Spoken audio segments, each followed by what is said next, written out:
To perform the core hold, you just need to tighten your abs and think about pulling your baby up and in.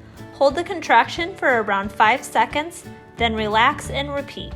The important thing to focus on here is keeping your shoulders and jaw relaxed. They shouldn't be moving at all when you contract your abdominal muscles.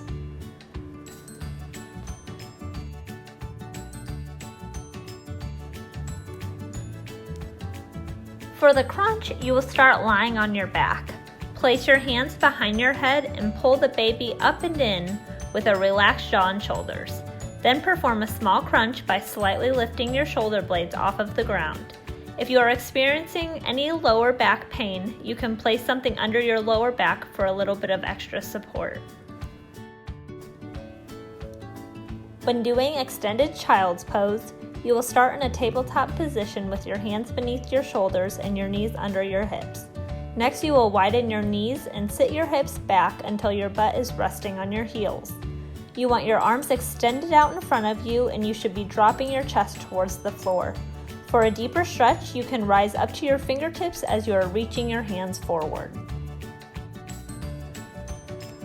To do the lunging hip flexor stretch, you will start by kneeling on both knees. Then you will lunge one foot out in front of you at a 90-degree angle. Next, shift your weight forward until you feel a nice stretch.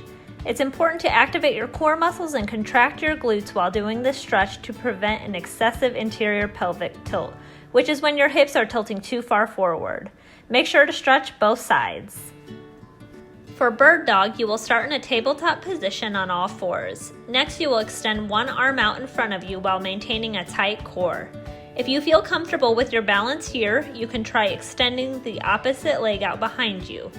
Balance and hold for a few seconds, then switch sides.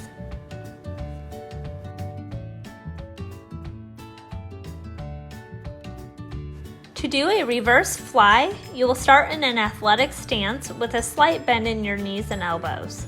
Hinge at your hips and let your arms hang down in front of you, holding your weights. Keep your shoulders rolled back and a flat back, then squeeze your shoulder blades together as you bring your arms out to your sides.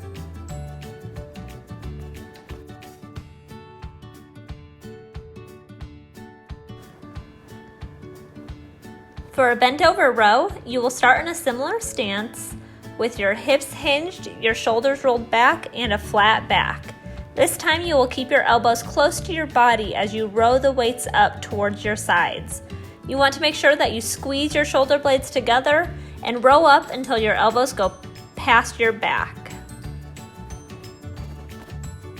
To perform a plank, you first need to select the most supportive and stable position. Loran is modifying to her hands and knees.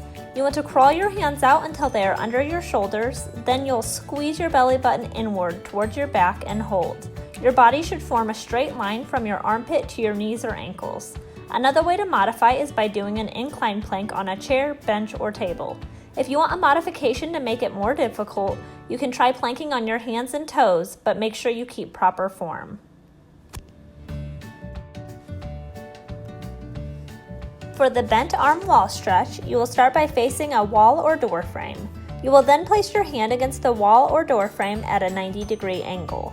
While keeping your arm there, you will rotate your body away from the wall until you feel a stretch in your chest. Make sure you complete this stretch on both sides.